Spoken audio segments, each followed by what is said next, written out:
Good day, everyone, and welcome to nCino's third quarter fiscal 2026 earnings call. At this time, all participants are in a listen-only mode. After the speaker's presentation, there will be a question-and-answer session. To participate, you will need to press star 11 on your telephone. You will then hear a message advising your hand is raised. To withdraw your question, simply press star 11 again. Please note this conference is being recorded. Now it's my pleasure to turn the call over to the Vice President, Investor Relations, Harrison Masters. You may begin. Good afternoon, and welcome to nCino's third quarter fiscal 2026 earnings call. With me on today's call are Sean Desmond, nCino's Chief Executive Officer, and Greg Orenstein, nCino's Chief Financial Officer. During the course of this conference call, we will make forward-looking statements regarding trends, strategies, and the anticipated performance of our business. These forward-looking statements are based on management's current views and expectations, entail certain assumptions made as of today's date, and are subject to various risks and uncertainties described in our SEC filings and other publicly available documents, the financial services industry, and global economic conditions. nCino disclaims any obligation to update or revise any forward-looking statements. Further, on today's call, we will also discuss certain non-GAAP metrics that we believe aid in the understanding of our financial results.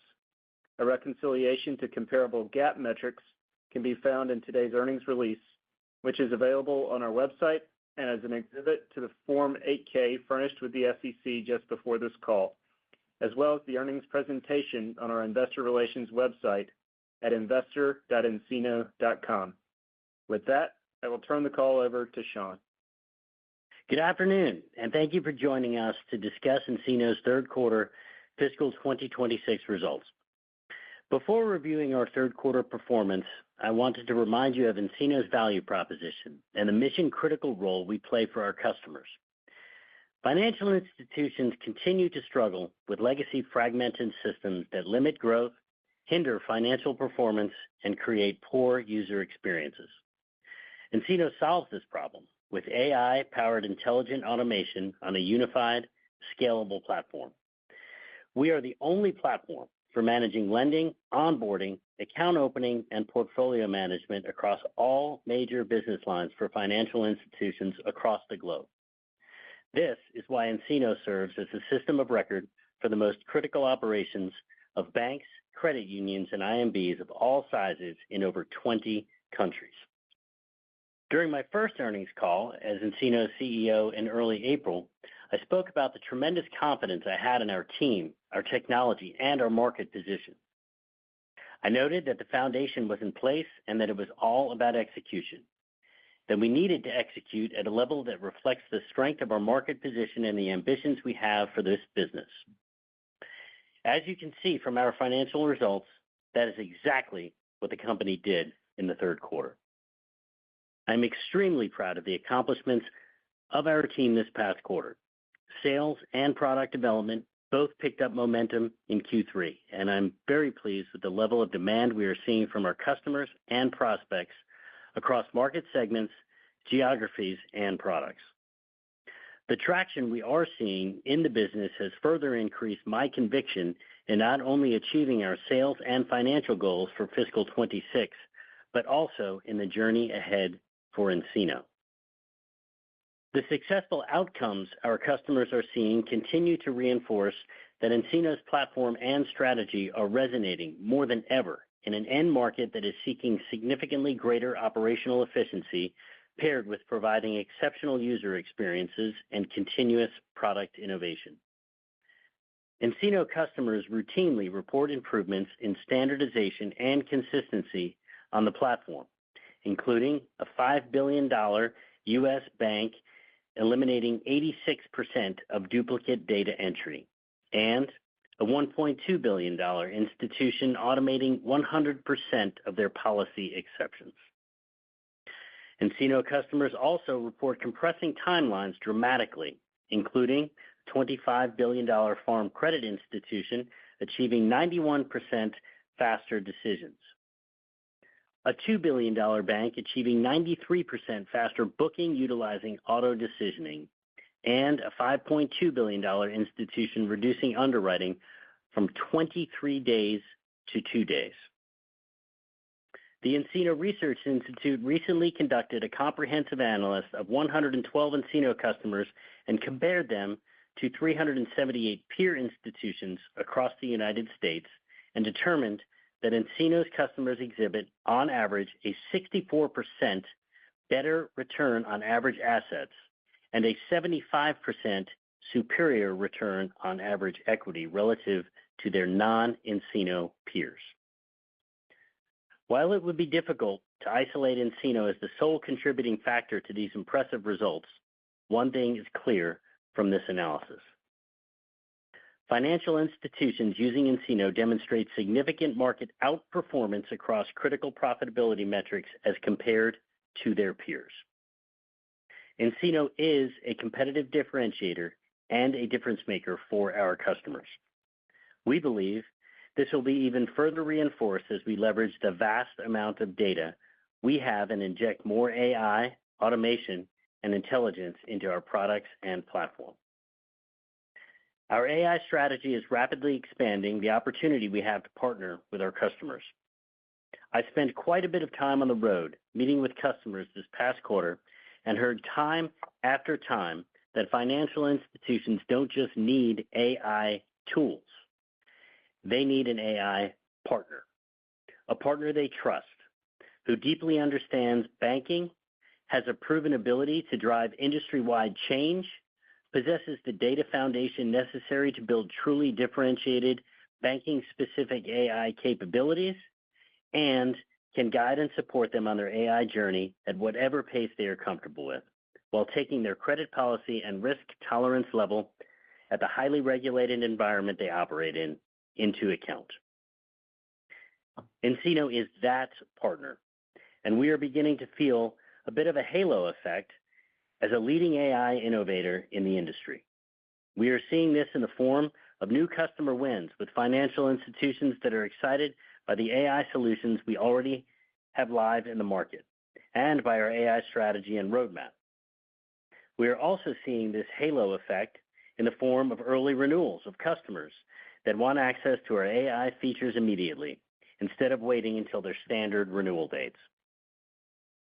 We saw increasing adoption of our AI capabilities in the third quarter within the over 110 customers that have now purchased Banking Advisor Intelligence units.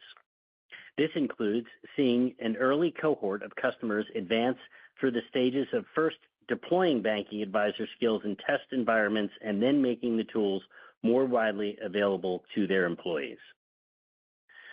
While we are, of course, looking forward to the incremental subscription revenues we expect will come from broader consumption of intelligence units, including from the introduction and usage of nCino agents, for the time being, our primary focus continues to be on simply getting our customers familiar with and comfortable using our AI technology and driving adoption of our capabilities.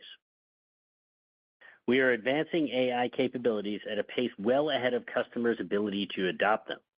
Given our customers, which operate in some of the most highly regulated environments, a clear and steady roadmap for adopting next-generation technology as they are ready. As an example of that pace of innovation, we expect to have approximately 100 Banking Advisor capabilities available by the end of the fiscal year, up from the 18 we announced in late May at our Insight User Conference. AI is becoming so embedded across our platform that Banking Advisor is shifting from a set of standalone features to a pervasive experience. In that context, the number of discrete Banking Advisor capabilities is becoming a less useful measure than the outcomes and total value they deliver across the nCino platform. We also continue to receive great feedback on our new operational analytics functionality. For those of you who are not familiar with it, nCino Operations Analytics is the only banking-specific analytics tool that transforms operational data into strategic intelligence with peer benchmarking from our data community of global financial institutions. Through this functionality, nCino customers are able to uncover bottlenecks, analyze their impact on key metrics, and drill down by role, employee, or stage. Measure employee KPIs to identify opportunities for optimization and performance improvement. Measure cycle times, volume, win rates, and other critical metrics to assess performance and drive improvements.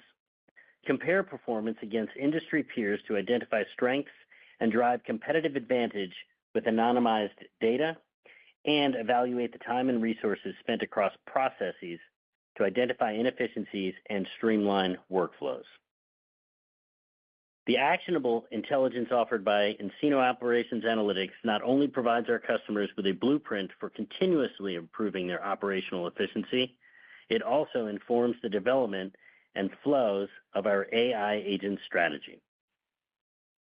As you may have seen shortly after the close of Q3, we announced the release of the first in a series of role-based AI agents we intend to bring to the market over the next year. These agents, which we refer to as digital partners, are trained on the usage data of over a majority of our lending customers, from which we can correlate greater processing consistency and enhanced loan processing speed to superior financial results among peer institutions. AI has helped us further harness the data we've been intentionally accumulating for over a decade on how to optimize the processes behind financial services products, and we are making that the cornerstone of a ready-built agentic AI strategy specifically for financial institutions of all sizes on a global basis. Before I turn the call over to Greg to walk you through our financial results, I did want to mention at least a few sales highlights from the third quarter.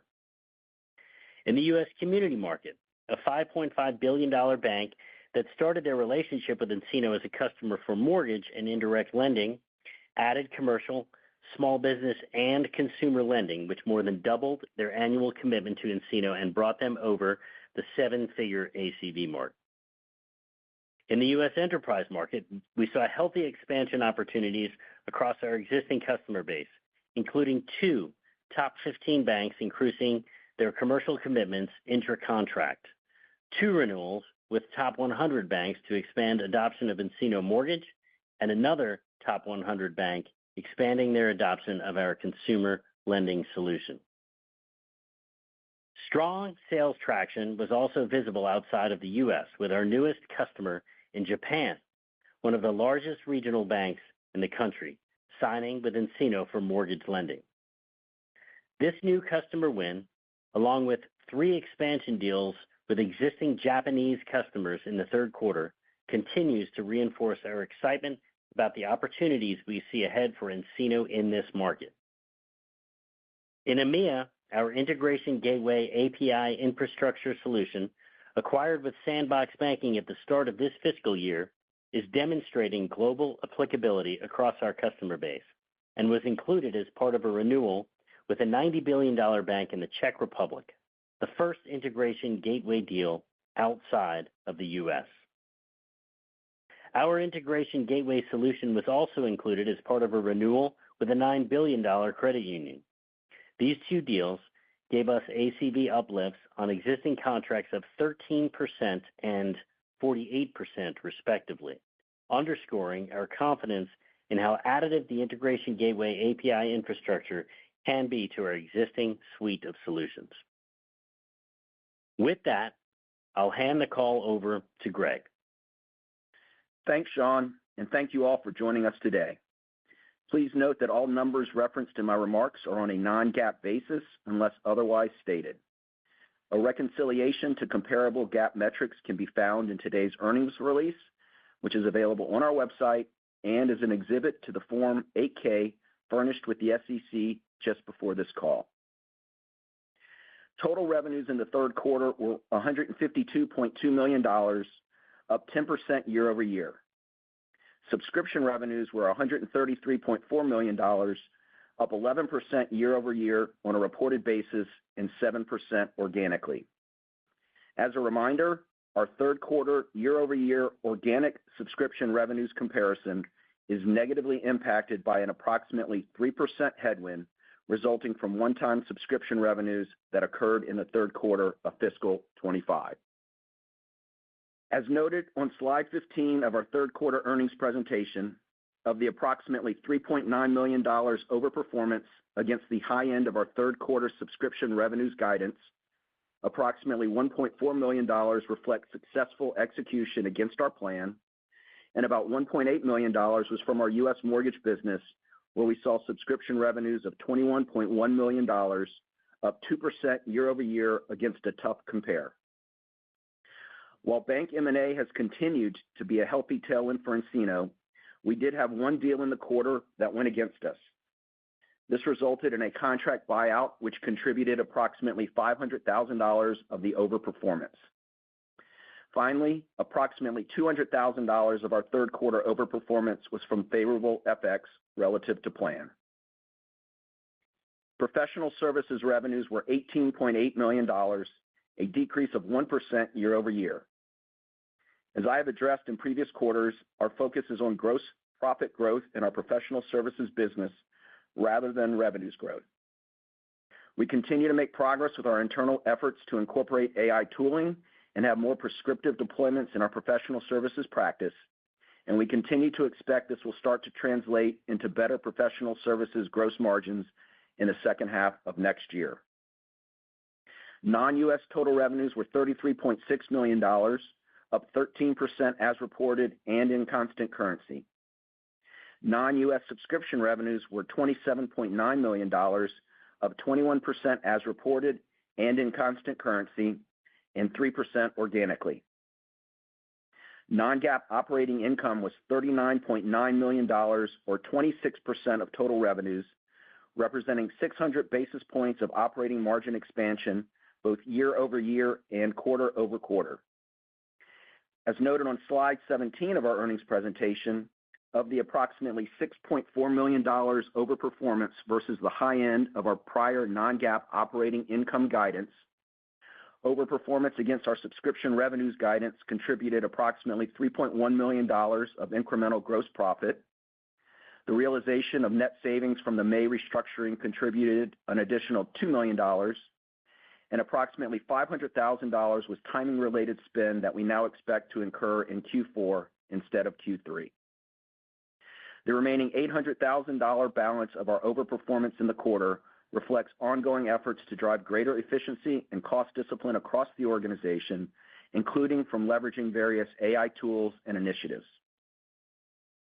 Non-GAAP net income attributable to nCino in the third quarter was $35.8 million, or 31 cents per diluted share.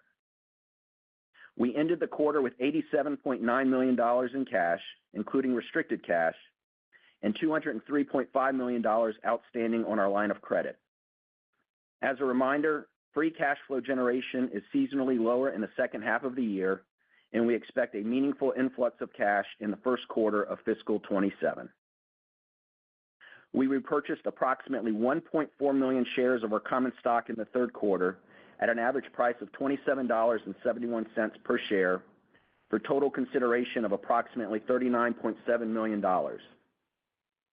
When added to the stock we repurchased since announcing the buyback in April, we have completed the $100 million authorization, repurchasing approximately 4 million shares at an average price of $25.02 per share.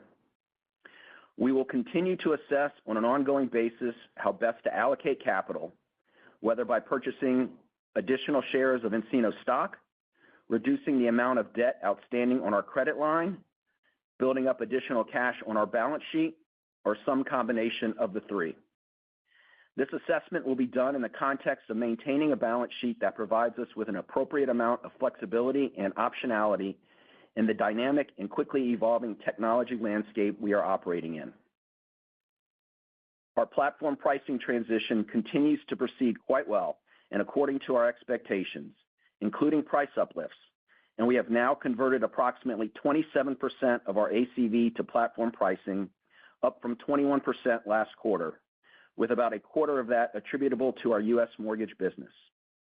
We continue to see a desire from various customers to renew early and adopt our new pricing framework, which we believe is due in large part to demand for our AI capabilities and AI strategy.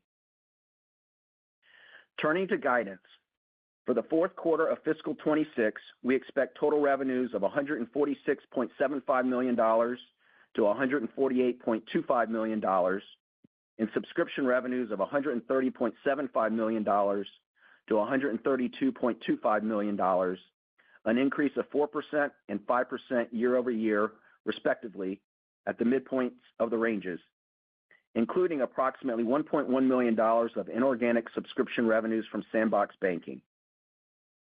As a reminder, our fourth quarter year-over-year subscription revenues comparison is negatively impacted by an approximately 3% organic headwind resulting from one-time subscription revenues that occurred in the fourth quarter of fiscal 25. Referring to slides 15 and 16 of our earnings presentation, you will see that for the fourth quarter, we are flowing through approximately $700,000 of the third quarter execution-based beat and increasing our full-year subscription revenues guidance by $4.5 million. We are increasing our outlook for U.S. mortgage subscription revenues growth for the full year by the approximately $1.8 million overperformance in the third quarter. In keeping with our guidance philosophy this year around U.S. mortgage, we are not extrapolating this overperformance to the fourth quarter. We expect U.S. mortgage subscription revenues to be down sequentially in the fourth quarter, consistent with historical seasonality, but now expect year-over-year U.S. mortgage subscription revenues growth of approximately 7% for fiscal 26, up from our prior guidance of 5%. Non-GAAP operating income in the fourth quarter is expected to be $32.5 million to $33.5 million, and non-GAAP net income attributable to nCino per share is expected to be 21 cents to 22 cents, based upon 116.5 million diluted shares outstanding. Please turn to slide 17 of our earnings presentation for additional details regarding our non-GAAP operating income guidance.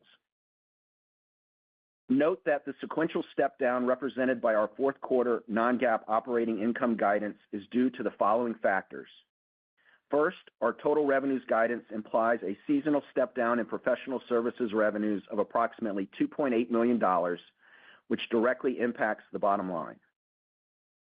Second, we assume the impact of the gross profit benefit from the mortgage overperformance, FX, and contract buyout in the third quarter does not repeat in the fourth quarter. Third, as previously noted, we expect to incur approximately $500,000 in spend that shifted from Q3 to Q4. And finally, consistent with our guidance philosophy this year, we are going to continue to hold back savings from the May restructuring to preserve operating flexibility as we finish out the year and continue to position the company for growth in fiscal 27 and beyond.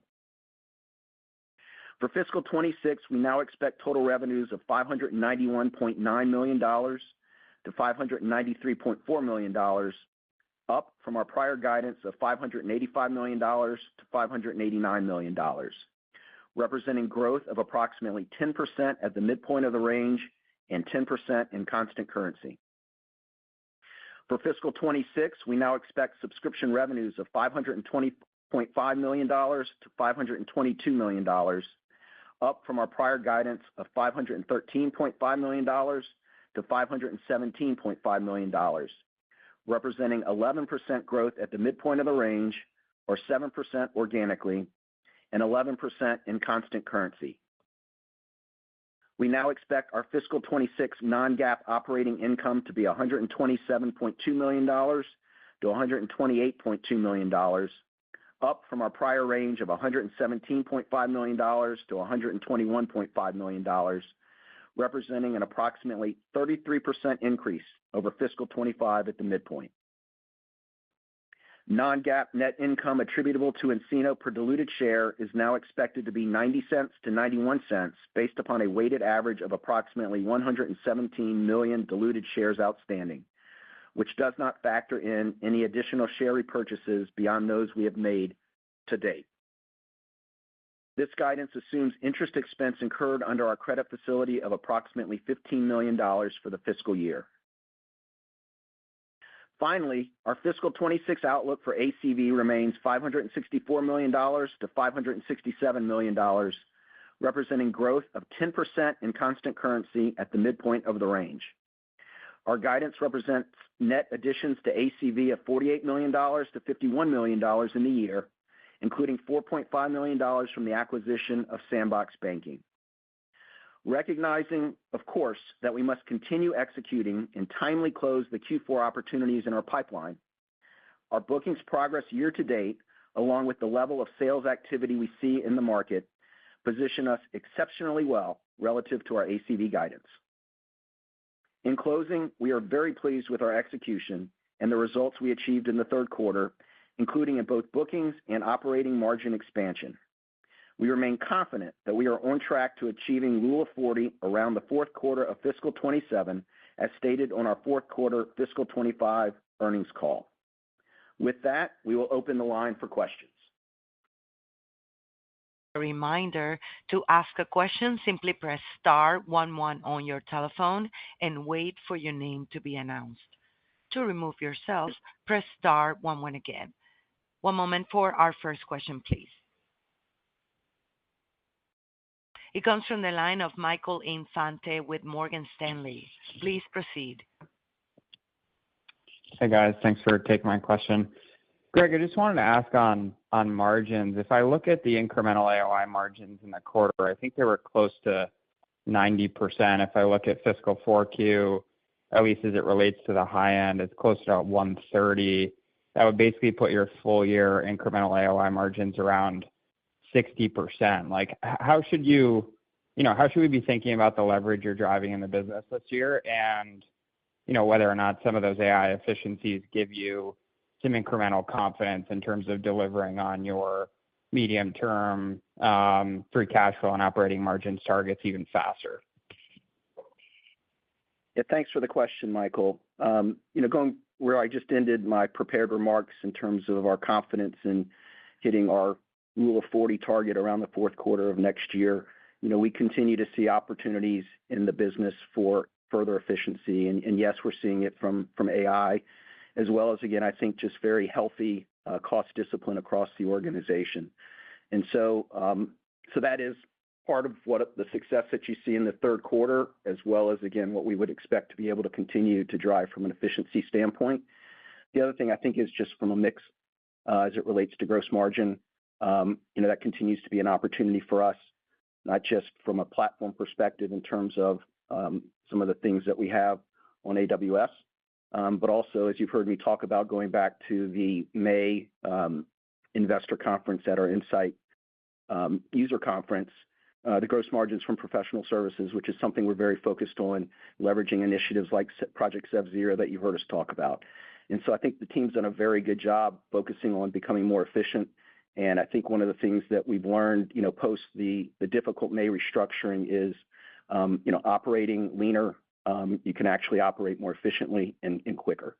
And so I think that mindset is throughout the organization right now, and we're going to continue to execute with that mindset. That's helpful. And then just for my follow-up, obviously, you made the comment just in terms of having conviction, your ability to deliver on the full year ACV target. But as we think about both fiscal 4Q and beyond, like how are you thinking about your level of visibility into, call it, NTM subscription revenue, just based on, what you see either already contractually committed and the associated sort of backlog conversion to subs revenue? I'm just thinking about not only fiscal 4Q, but beyond, and how you think about your level of visibility, at least, relative to what you've characterized as your historic visibility into forward subscription revenue. Thanks, guys. Yeah, thanks, Michael. I think in terms of forward visibility, obviously we're going to refrain from talking about next year until, our Q4 call. But I think you would have heard in Sean's remarks as well as mine, in terms of the sales activity we're seeing on a global basis, we feel good. We feel good about the business right now. And the pipeline, I think as we sit here and talk today, we feel incrementally better than the last time we spoke with you. And so we have to continue to execute. That's the drum we continue to beat here. We saw the team respond incredibly well in the third quarter, and we expect that to continue to be the focus, is just execution.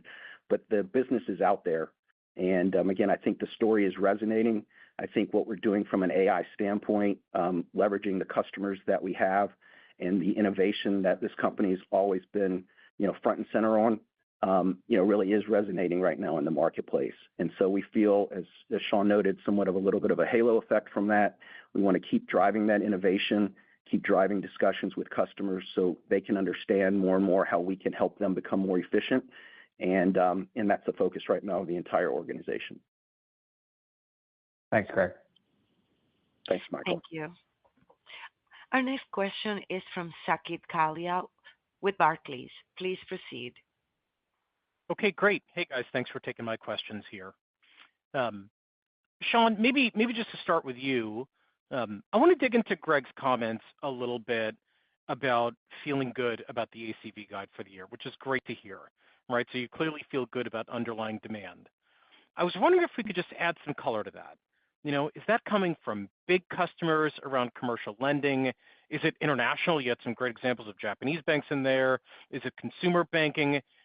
Clearly, we don't need to talk about the guidance and the numbers as much, but just some color contours around what you're hearing from customers. What's the health of the underlying base? Because I know you spend a lot of time with customers. Yeah, sure. Thanks, Saket. Appreciate the question. Listen, firstly, I would call out that the team across the board here is, from an execution standpoint, laser focused on not only building our pipeline, but converting that pipeline. And so the activity across sales, marketing, product, and service, and the collaboration we have is really the goal that we set out this year, from that execution cadence. And I'm seeing that, just come together really nicely. Secondly, I have visited with over 25 customers in Q3 alone, not only here in the U.S., but in several countries in Europe as well as in Japan.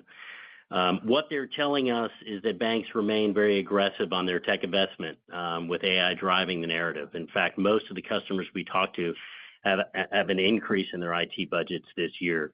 And the strategic imperative for those banks is pretty clear. It's efficiency and modernization. So while discretionary spending is hard to come by, banks are viewing technology as absolute table stakes for competitive survival in this landscape. And so we're seeing a shift from, what I would consider like the legacy mindset of multi-year transformations to very precision implementations, which plays exactly into our strategy. You've heard us talk about Project SevZero and deploying solutions more quickly to the market and delivering outcomes. Listen, on the macro environment, while there's still a narrative on, the credit concentration risk in commercial, we're not seeing that impede our results whatsoever. In fact, the most disciplined banks are doubling down on risk management infrastructure right now, as well as automation, right? And while everybody else is talking about AI gratuitously, we're talking about automating outcomes. And so these credit pressures are actually driving some of the imperatives here. And then, I guess the other narrative I would share with you that I'm hearing in the market is, while early in the year, the conversation was more about what is AI, right? And you heard me both at Investor Day and at Insight talk through our three-pillared strategy around banking advisor agents and the integration gateway. I was on a call yesterday with a customer who said, guys, we don't need to talk about what it is. We just need to talk about how you can get it in my environment as fast as we possibly can consume it. Right. So that shift feels a little bit similar to the early days of nCino when we were explaining to people what is the cloud and how can I operate securely there. And then we crossed that chasm.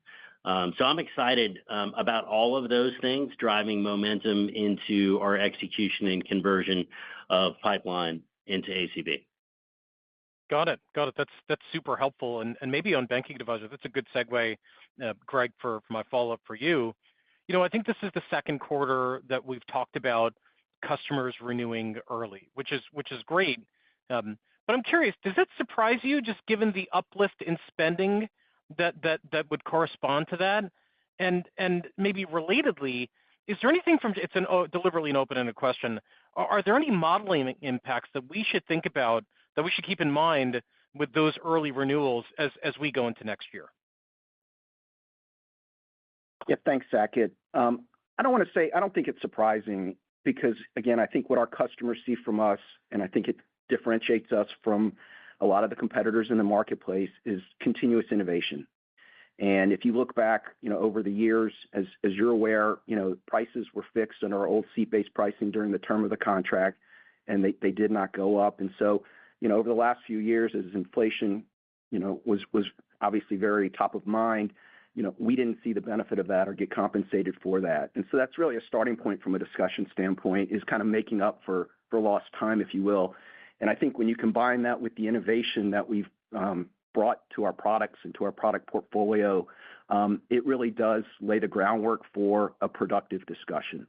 Obviously, some of those discussions can be more difficult than others, but overall, again, I think we work very closely to partner with our customers and really work with them, as Sean noted in his prepared remarks, about the outcomes that they can get using nCino. And you heard some of that with some of the statistics that Sean noted, and that's really what the focus is. And so we really focus on the value that they get from nCino. And again, I think that they appreciate that, and I think they appreciate the way that we approach those discussions. Very helpful, guys. Thank you. Thanks, Saket. Thank you. Our next question comes from the line of Alex Sklar with Raymond James. Please proceed. Great. Thank you. Sean or Greg, just first on the two top 50 bank commercial expansions, both really significant increases. Could you elaborate a bit more on what those banks were using nCino for before within the commercial loan space and what they're doing now with the expansion? And how much white space do you still see within kind of the core enterprise commercial lending within your U.S. installed base? Thanks. Thanks for the question, Alex. Yeah, those are, we consistently talk about that even if we have a logo for part of a bank, even within that business line, that there's opportunities for expansion. And I think this is just reflective of that. And so two customers where, again, they have, more need for us in the business line that they were operating in. And so happy to get those deals closed in the quarter with two very good customers. Okay, great. And then maybe, Greg, sticking a follow-up for you, just on customer M&A. So the end market deal making has obviously picked up here in the last 6 months. Can you just talk about how it's going to impact nCino over the next 1 to 2 years as some of those deals start to close? Sure. Yeah, we've historically discussed M&A, specifically bank M&A, being a tailwind for nCino.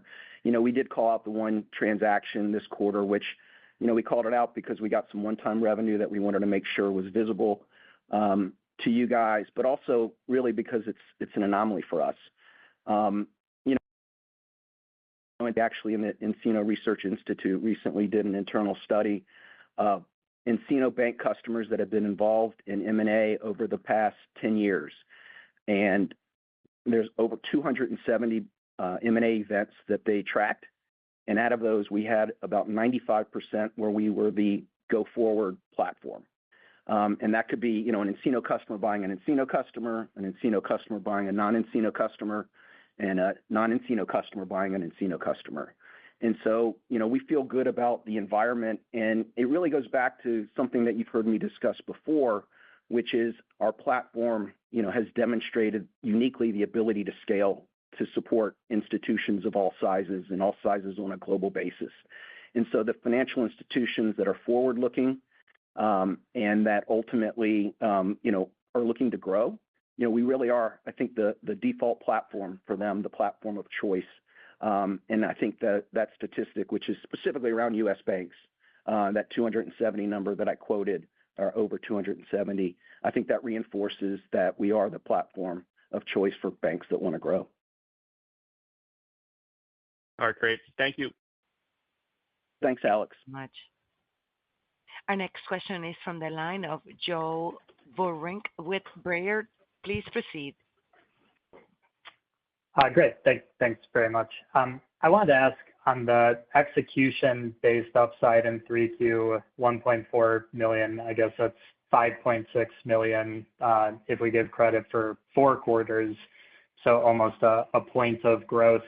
Can you maybe contextualize where that's coming from? I would imagine the deals in your pipeline are very visible. So are the deal sizes coming through bigger, or were the conversion rates higher than you budgeted? And then just related to this execution factor, why doesn't it all flow through fully, the 3Q magnitude becoming the 4Q magnitude?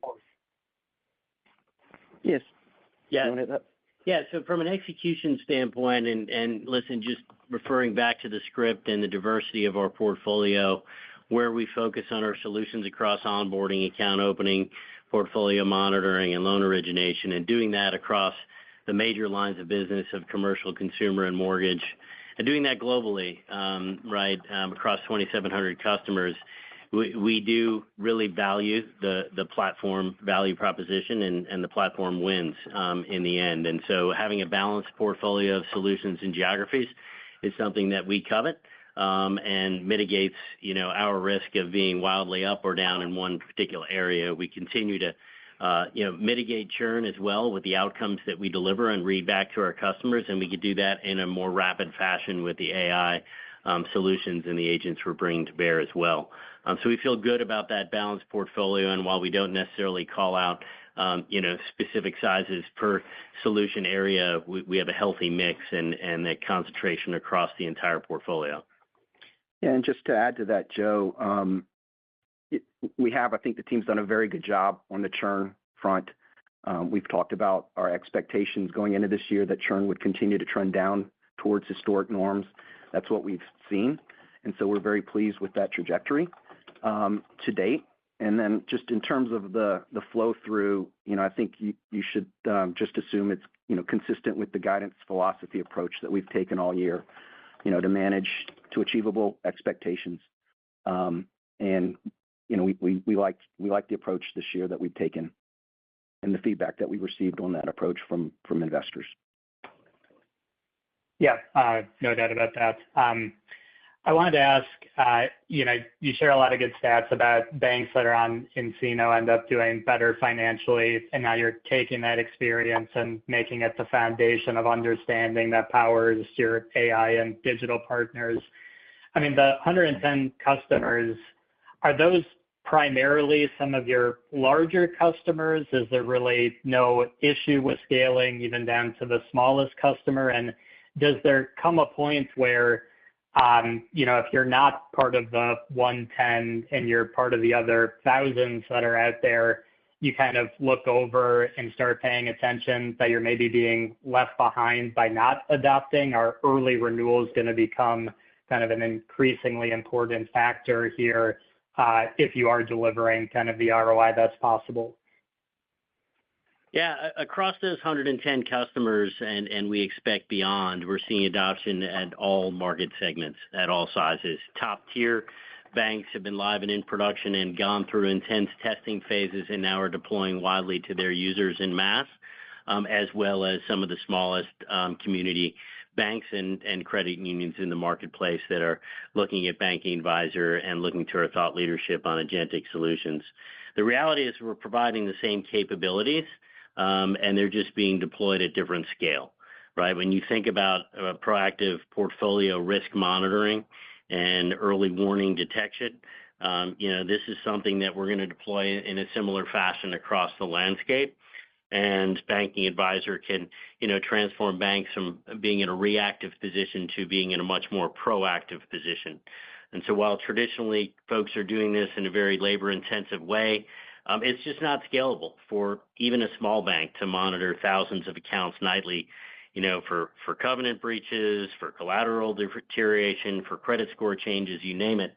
So what we're doing is we're allowing those relationship managers to have Banking Advisor and our agentic solutions do that work while they sleep, right? And they wake up in the morning and they get prompted on where exactly they should spend time with their customer the next day.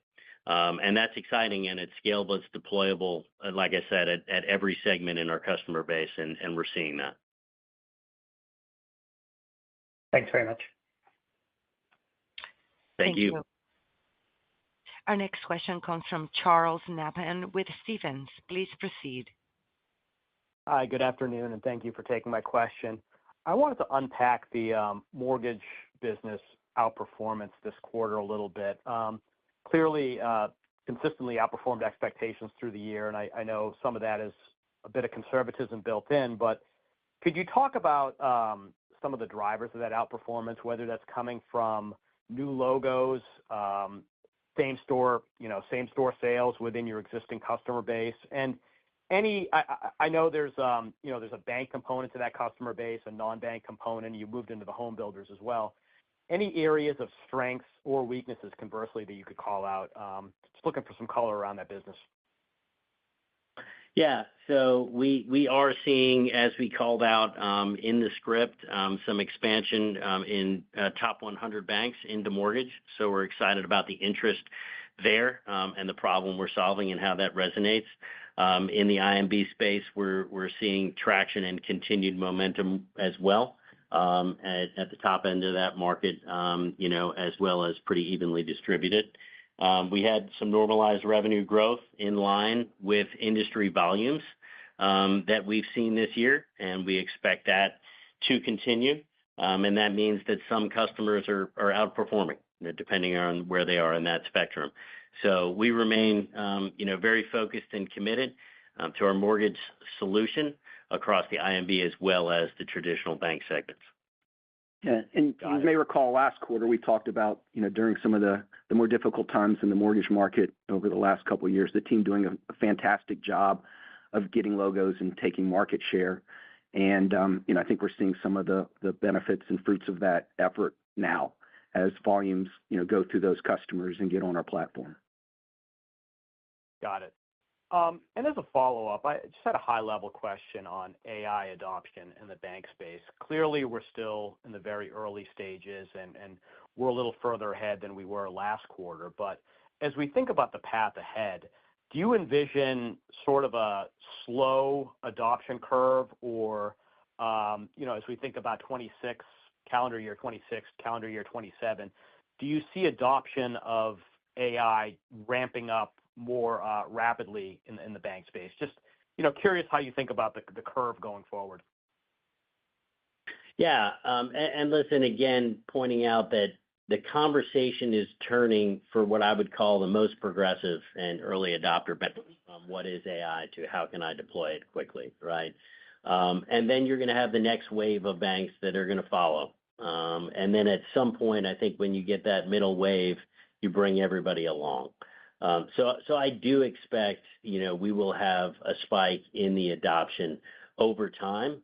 We're still in the early days. We are very aggressive in our posture in terms of sending our field forward deploy engineering resources on site with some of our early adopter customers who we've had conversations with just in this past several weeks, and collaborating with them on the adoption of Banking Advisor and being the first to go to market, deploying our digital partners across the executive analyst service, processor, and client channels. Got it. Appreciate all that color. Thank you. Thank you. Thank you. Our next question comes from Ryan Tomasello with KBW. Please proceed. Hi, everyone. Thanks for taking the questions. Wanted to ask about DocFox, if you can provide an update on the pipeline there and when you might start seeing that contribute more meaningfully to ACV. And then, on implementation and the sales cycles, how long are those typically for DocFox? And I think relative to some past numbers you've given for the typical ACV uplift, if there's any update on what that could look like as DocFox rolls out. Thanks. Yeah, sure. And listen, as you know, we covered the onboarding experience from the DocFox acquisition.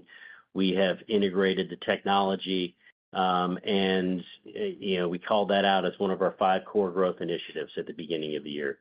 What I'm really pleased about is at this time of the year, since we put our growth initiatives in place, all 5 of our core growth initiatives have been accretive to either pipeline or ACV beyond the pace of the overall company growth, which means that's a tailwind and that's pulling us forward.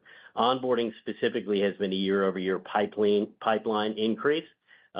Specifically the back half of this year as we've been more aggressive in the story about integrating the technology, and we expect that to convert into ACV next year. Those are about 3 to 6 month sales cycles, and we remain very excited and hear onboarding come up as a problem that the majority of our customers, specifically down market, have not solved.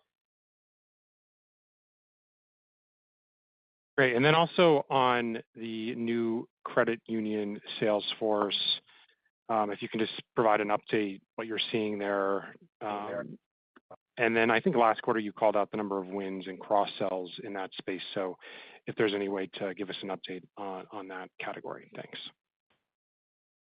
Yeah, very pleased with the traction of the credit union go-to-market team. We activated that team in the beginning of the year. They are on track to meet the internal targets that we set, and that's exciting for us. I also am just very pleased in terms of the posture that I feel like we're gaining in that market, being relevant at all the right industry events and in all the right conversations in the credit union space that I don't feel like we were fully entrenched in prior to putting a focused team together.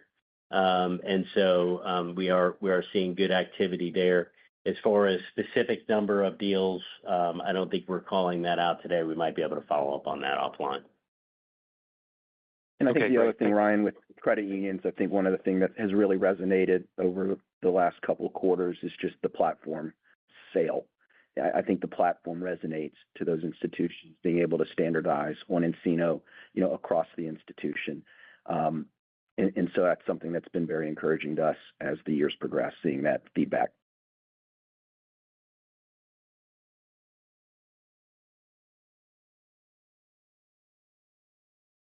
To the next question. One moment, please. It comes from the line of Adam Hotchkiss with Goldman Sachs. Please proceed. Great. Thanks so much for taking the questions. Sean, I wanted to go back to your comments around the intelligence units and the 110 financial institutions now purchasing.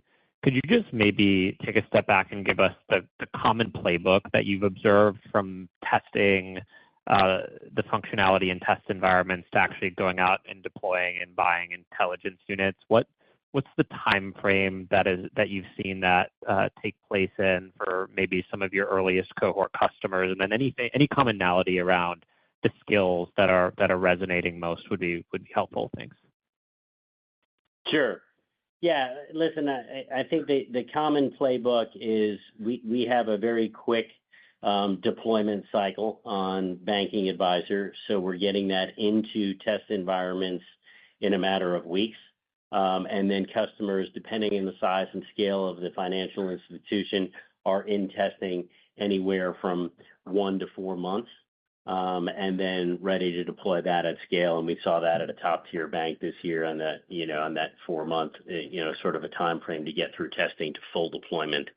I would say, one of the most common, in terms of interest around proactive portfolio risk monitoring, and leveraging our architecture there to deliver credit analysis. I talked about, going from reactive to proactive. We're also seeing a lot of interest just in our general locate and file skill across solution sets in auto spreading as well. But in an area where, right now we're pretty good on the customer pain point of credit risk, I think people are really seeing the light bulb go off on how they can manage that with nCino Banking Advisor, and that's an area we're getting the most interest. Okay, great. That's really helpful color. And then, Greg, for you, I know historically you've talked about the sort of seasonal linearity of bookings through the year, and I know you've made comments historically around first half, second half. Any commentary around, now that we're in December, how that linearity has sort of shaken out throughout the year versus maybe what you expected going in? Thanks so much. Yeah, I think overall, Adam, and thanks for the question. I think we feel good about the progress throughout the year. As you know, Q4 has always historically been our biggest bookings quarter, and this year is no exception.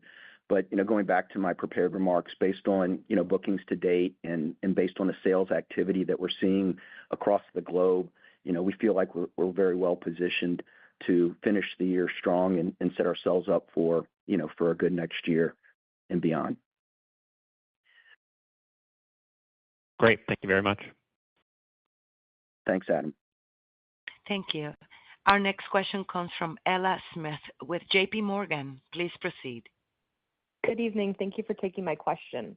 So you alluded to this earlier, but perhaps we can go a little deeper. If you parse out your various growth vectors, whether serving credit unions, your mortgage or onboarding products, AI offerings, or continued traction in EMEA, are there certain areas that are particularly driving ACV growth?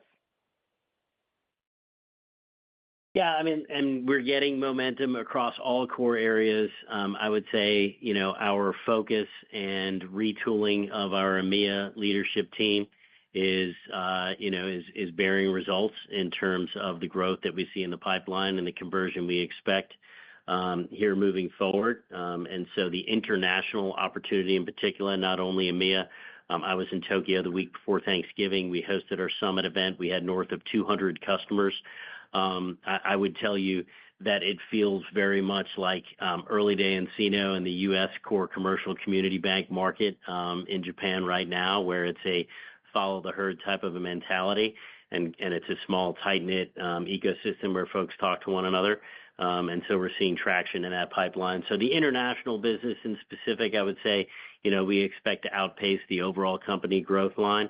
But there's, as I mentioned earlier, we called out 5 growth initiatives at the beginning of the year, and every single one of them, whether it's in ACV or pipeline, is exceeding the growth rates that we have at the overall company level. That's very helpful. Thank you. And for a quick follow-up regarding your Rule of 40, do you expect your path to Rule of 40 to be linear throughout next year? We are committed to, being in position that we would approach the Rule of 40 right around the end of next year. And we're very convicted about that, and we can see that very clearly. Some of the bottom line cost management initiatives that we put in place this year put us in a position where I feel like we're leaner, we're more focused, and we haven't missed a beat. In fact, we've re-accelerated our bookings growth in a time when we've gotten leaner on our costs. And so we can see a clear trajectory toward the Rule of 40 right around the time that we exit next year. Great. Thank you so much. Thank you. Thank you. Our next question is from Chris Kennedy with William Blair. Please proceed. Yeah, good afternoon. Thanks for taking the question and for all the detail. Can you just give us an update on your consumer business, kind of how the bookings are tracking relative to your initial plans? Yeah, so our consumer business, we continue to see, momentum not only in our bank space. We called out in the script expansion into consumer with the top 100 bank. We have interest in the consumer, continued interest in the credit union market. And so, that's an area where we continue to make sure we've got our investments aligned with our returns and where our bookings are coming from. But overall, in the current macro environment, consumer credit quality remains generally sound, and banks are entering, this cycle with pretty strong capital positions. And so we see continued interest in consumer. We don't call out specific bookings by solution. Understood. And then just as a follow-up regarding the Rule of 40 target, have the components kind of evolved, whether it's, revenue growth or margin? Has that kind of evolved your thinking about reaching that target? Thank you. The target's the target, right? The 40 remains 40. The re-acceleration of this year's bookings and leading to next year's revenue, we would expect to be as aggressive as we can be on the growth side of that. But the target remains 40, and we are committed to getting there as we really re-accelerate growth. Understood. Thank you. Thank you. Our next question is from Aaron Kinson with Citizens. Please proceed. Thanks, guys. It sounds like driving agent adoption is going to be more of a change management problem than a technology problem for nCino. You've mentioned Project Sub-Zero a few times already. As you're rolling out agents and expanding banking advisors' capabilities, do you see any credence to the idea that vertical software vendors need to hold their customers a bit closer through the implementation process for AI products versus historically? Listen, I think my heritage coming from the customer success arena here at nCino prior to stepping into the CEO role, I would say we've always been focused on holding our customers closely and being side by side with them on the journey.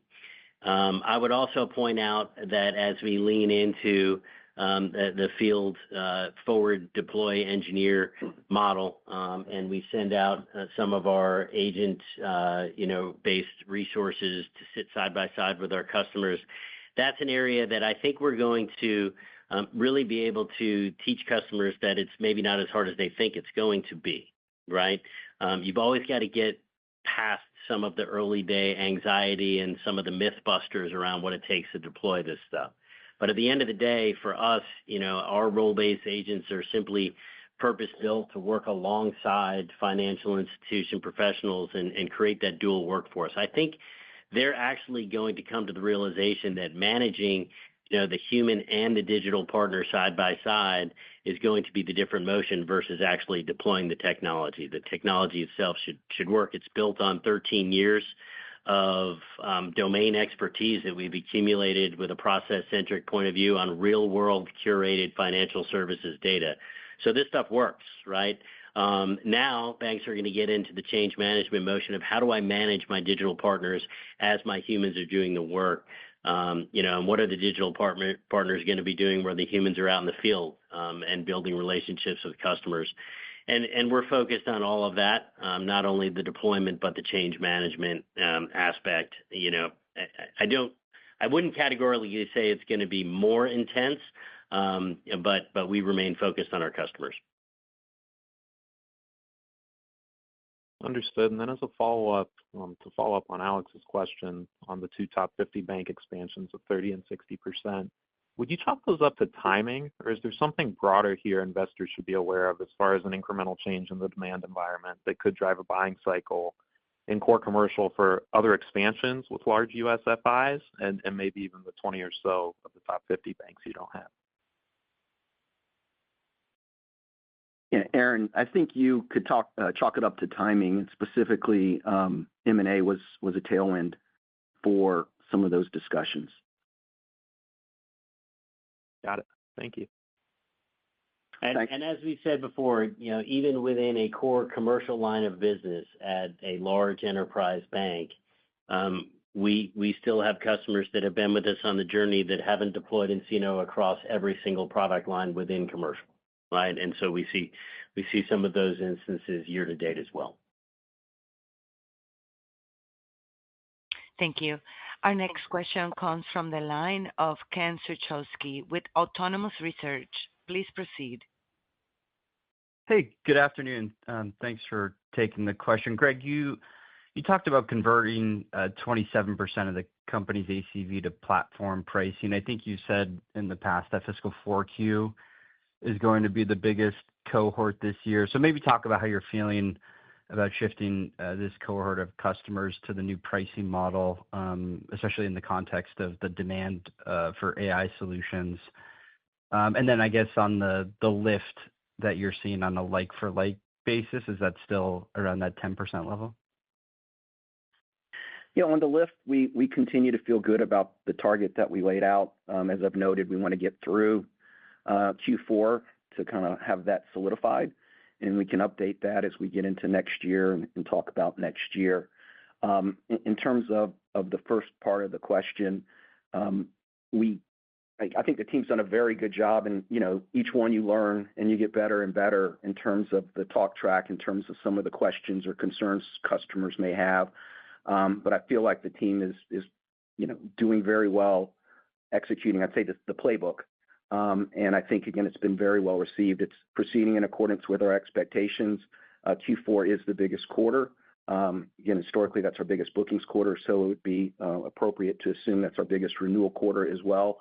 And, we don't just go in and talk about price or the platform. Again, we're always talking about how we can create more value and improve outcomes for our customers across the platform, right? And again, that's unique in terms of what we have from an offering perspective versus, other vendors out there. And to Sean's point around us always trying to hold our customers close, we work very closely with them throughout the years, right? This isn't kind of a sale and you move on to the next sale. We work closely with our customers on an ongoing basis. And so I think we've got very good relationships, and I think they appreciate that we, really try to do our best by them. And again, I think all that leads to productive discussions. You're always going to have some hard renewal discussions. That's just the way that it is. But I think people get the platform pricing. And I think most importantly, they appreciate the continued innovation that we invest in and the value that we bring them and the outcomes that they're getting because they're an nCino customer. No, absolutely. And then I guess as a follow-up, just on the organic FX neutral international subscription growth. I mean, it seems to be tracking in this sort of low single digit to mid single digit growth range. I think it used to grow well into the double digits. And you guys obviously just announced some new wins, so congrats on that.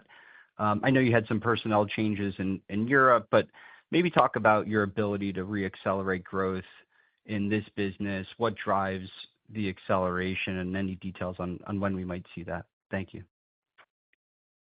Thank you for the question. To Sean's point, I think we feel very good about what we're seeing internationally. Both in Japan, which I'll remind folks is the second largest banking market there is out there outside of the U.S., as well as in EMEA. And we've been very pleased with what we've seen with the team in EMEA. We think they're making excellent progress. Again, you mainly have large banks in EMEA, right? And those sales cycles are generally a year long, give or take. We made a GM change there, around this time last year. And I think we've been focusing people, as we get into Q4 and then early into next year, we would expect to see, some of the initial fruits of all the efforts, notwithstanding that we got our first deal in Spain in the second quarter already. And so international for us is part of the growth acceleration story for next year. And that's really driven by bookings that we would expect to happen in the fourth quarter, as well as what we saw in the third quarter. Great. Thank you, Greg. I think focus matters, right? We did call out at the beginning of the year with an addition of retooling the team, specific geographies in the Spain and Nordics beyond the UK and Ireland, where we're going to focus specific solutions beyond commercial in client lifecycle management, onboarding, as well as mortgage. And so I think the teams have really focused, and lasered in on where those opportunities exist, and that's helped us convert as well. Mm-hmm. Thank you, Sean. Thanks, Greg. Thank you. Thank you. We have a question from the line of Koji Ikeda with Bank of America. Please proceed. Yeah. Hey, guys. Thanks for fitting me in here. Just one from me, and I wanted to follow up on the expand deal commentary and kind of the questions here. And so understand that M&A and timing is likely a factor with the expand deals this quarter. So thinking a little bit more high level, what might need to happen that can drive a real shift in mindset from existing customers that could result in even better expansion activity over the next several years? Yeah, listen, I think that first of all, M&A has always been a tailwind contributing to nCino. It is not ever anything we put into our forecast models, nor did we this year. It's just a reality of consolidation in the landscape over time. There's a narrative out there that M&A may pick up here in the next several years, and we've benefited from M&A from time to time over the years, and expect that we will continue to benefit from M&A. But beyond that, just having that balanced portfolio, if we have an existing, let's just say commercial customer in an enterprise bank that understands the value and the maturity of the intersection of AI and operations analytics and is not fully taking advantage of those capabilities today, we see that as a massive opportunity that's resonating. We're getting a lot of head nodding in the conversations we have with our customers. Folks that have gone with us on the origination journey, but I still haven't solved the onboarding problem, that's a big expansion opportunity for nCino as well. And so, I think that portfolio play, we called out, expanding into mortgage in 2 top 100 banks. Across the things we do in the lines of business where we operate, the goal is to make every platform make every customer a platform customer, right? That they would go across commercial, consumer, and mortgage with nCino. And so that playbook is one we're running everywhere. Thank you. Thank you. Thanks, Koji. And we have a question from the line of Terry Tillman with Truist Securities. Please proceed. Good evening, team. Connor Passarella on for Terry. Thanks for taking my question. Just on Banking Advisor really quickly, just as you think about the focus being getting customers to adopt in the early days, what kind of internal KPIs or metrics are you using to evaluate the success of that product so far within the base? Thank you. Yeah, I mean, listen, there's from an outcome perspective, what I care most about are the efficiencies the bank's actually gaining, right? If they can get a 90% reduction in time to answer portfolio risk assessment questions, that's a win for the customer. They're in turn going to consume more intelligence units over time. If they can get a 20 to 30% average productivity gain, a cost reduction in real-time monitoring, automate their triggers and early warning indicators, these are the things that cause customers to not even think about intelligence units consumption because getting outcomes for their customers. So we're focused on those. Our forward deploy engineers will be sitting side by side with customers, starting with a baseline with operations analytics of where our customers and then trending that over time. And then, of course, we expect that will result in intelligence unit consumption, and the adoption of that will spike over time as we head into next year and beyond.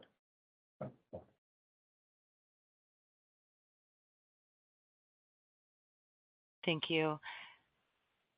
So this will conclude our Q&A session for today. I will pass it back to Sean Desmond for final comments. Yes, thank you for the questions today. We appreciate your interest in our focus on execution here at nCino. I'm proud of the entire executive management team as well as all our employees globally contributing to our momentum of reacceleration of growth. And we look forward to talking to you next time. Ladies and gentlemen, we conclude today's conference. Thank you for participating, and you may now disconnect.